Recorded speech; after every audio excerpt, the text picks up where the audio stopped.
Yeah guys, so from yesterday's video, I realized when I was demonstrating the finger exercises, I realized during the finger exercises demonstration, I played a certain 2-5-1 in the key of D out of nowhere.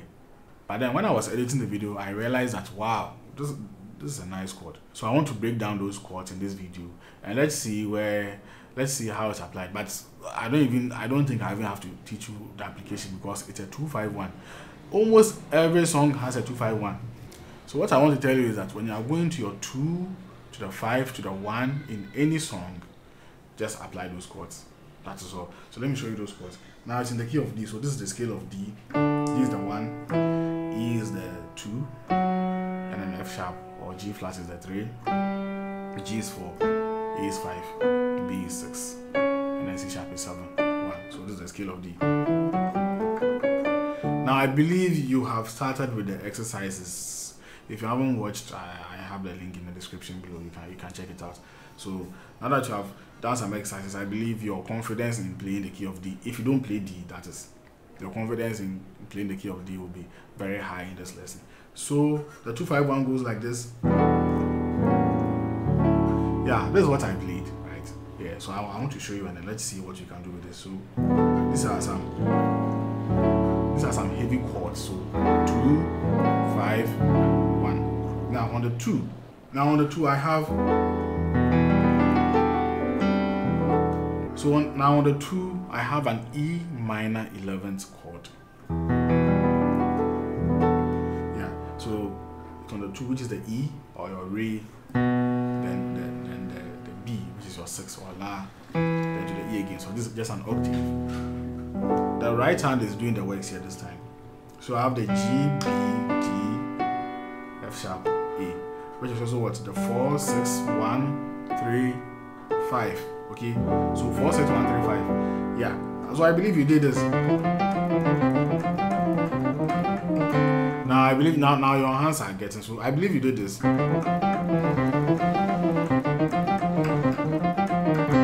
Now I believe your fingers are getting strong, so this playing a chord like this should be very easy for you. To the 5. So on the 5 I have the 5 and the 2 on my left hand. Or you can even do this. Yeah. As for finger positions, when it comes to chords, I wouldn't really prescribe a specific finger position for you because you do what makes you feel comfortable. I can do this and I can do this. Now look, for this one, my left hand is playing just the 5 and the 2. Now I could have given this 4 to my thumb right on the left hand. Then my right hand will just play an F sharp major chord like this. So this is one way to play this chord. Or I could take this thumb away and then use my right hand thumb to play the G. So choose which one makes you more comfortable.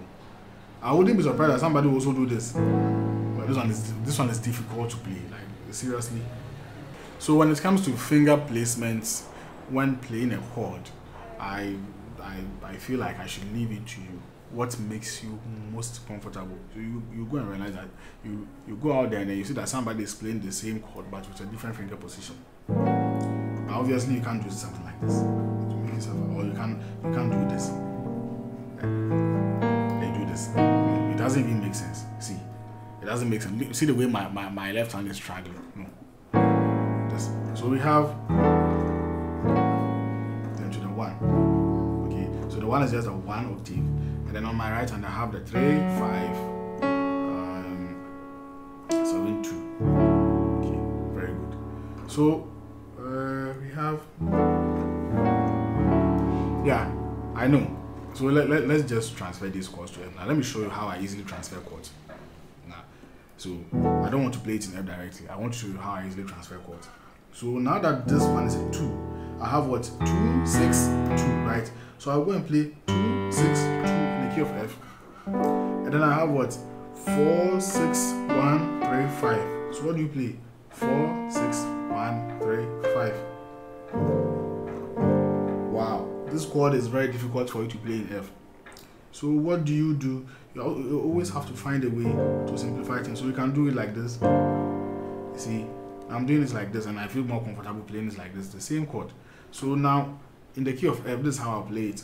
I'll play 2, 6, 4 with my left hand, and then my right hand will do the 6, 1, 3, 5.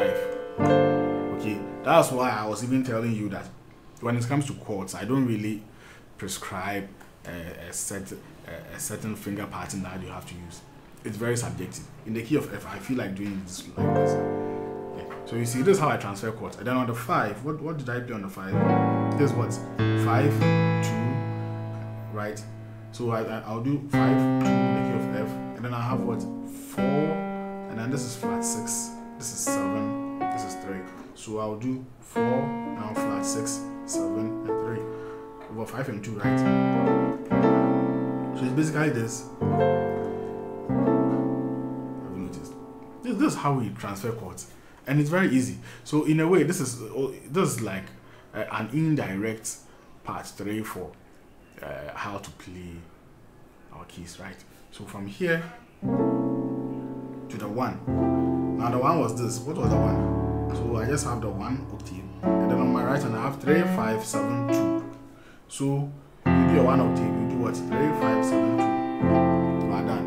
And then you try to, for the start, you try to memorize the little. So to go what? Then. So yeah, no. So you are done. Now I'm playing it in F. So I just practice it a few more times, and then it's good to go. I'm good to go. So then you can take it to another key. It's work. That's why I wouldn't say do this transfer on all 12 keys at that moment. No, you will even get exhausted. So you learned it originally in the key of D, and then now you have taken it to F, right? So make sure it sticks in F. Then tomorrow, or your following day, or in the next time you get to sit down, yeah, you can take it to, let's say, where? So pick any key. That one too, I will leave it to you. But make sure at the end of this cycle you have covered the 12 keys. So you can go to, let's say, E, another challenging key. So what was the 2? We had the 2 octave. So I'll just play the 2 octave in the key of E. Now what do you have? 4, 6, 1, 3, 5. So this is the scale of E. 1, 2, 3, 4, 5, 6, 7, 1. So I have 1, 2, 3, 4, 6. So it was what? 4, 6, 1, 3, 5. So I have my 4, 6, 1, 3, 5. Okay, so yeah. So look at this. Have you noticed? This is the 2 in the key of E. Now look at the finger positions, and that is why I'm telling you that playing all the 12 keys is a huge advantage. Your hands get to play the same thing in different ways, and it strengthens it. Okay, so whilst I'm doing this here, now I'm getting used to this finger position, and I'm getting used to this. You see that my fingers are not moving, are not the same. So at the end of the day, playing the same set of chords in different keys is actually an exercise on its own that people don't even realize. So you see, I started this lesson by saying that you are coming to learn a 2-5-1, but we are doing a finger exercise. So this is officially the part 3 of our key transfer and our learning how to play all the 12 keys in chords. Yeah. So this is one simple way of transferring huge chords to the other keys, because these are not your ordinary chords, right? This is not like a 2. No, this is not what I played. This is it. You see, these are some huge chords that you are playing. Yeah. So how do you transfer it? You can't transfer these huge chords to all the 12 keys in one day. Even I cannot do that. Okay. So this is my approach to how I do things. I know that, I'll do it in F. You see, we did it in F. And so let's say if I go for an evening service, I'll continue to do it in F over there. By the time I realize it's part of me in F, I'll pick another key, let's say A flat. I'll do it over there, and then do it consistently. Now when it's perfect in A flat, I'll pick another key. Oh, so within 1 month, I'll be able to play on all the 12 keys, and then they'll be part of me. So you see, anywhere I see a 2-5-1, I'll just play there, pam pam pam. You see, I'll just play there, and I'm free. Yeah. So That is another tip I'm also giving you. Okay, and still to remind you, our contemporary gospel course is almost done. Now I'm happy that we are doing all these things. We are learning the keys and doing finger exercise and all that. It's just to equip you and prepare you for the course that is to come. Because I'm telling you, that course is really loaded. It's more than 2 times intensive and bulky compared to the worship course and the Young Ponsa course. This one is more loaded, more packed. We'll cover so many songs, lots of explanations, lots of mysteries have been revealed. Yeah, like I said, all the questions that are asked around the world. How do you play passing chords? And how do you know that you have to play this chord? And how do you hear this? See, all these questions, I get these questions individually from you guys, some of you guys, and even my friends that I have here. How did you know you have to? Always the question starts with how. You see, the questions are so many, and I've taken my time to answer all these questions and do videos on them in this course. Yeah, somebody is asking me though, but I know that you may also have the same question for me. So for example, why did I choose an E minor 11 chord over this is what an A13 flat 9th chord to the D major 9th chord? Like, why did we know all these classes of chord, but why did I choose a minor 11th and then a 13th flat 9 and then how as my 251? All these questions are answered. So if you're wondering how does this guy form his chords, all these questions are answered in the contemporary course. Okay, all these questions are answered in the contemporary course. Yeah, that's why it's not yet released. We are almost done. We will release it very soon. So I'll tell you to what, keep anticipating. And let's continue to spread the gospel of our Savior and Lord Jesus Christ. Like I always say, without him, this channel wouldn't have been possible in the first place. I'm telling you the gospel truth. And then we are here because of him. So we are not learning this to go and glorify the devil or use it for our own selfish reasons.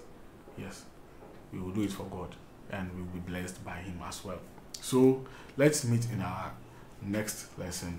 God richly bless you.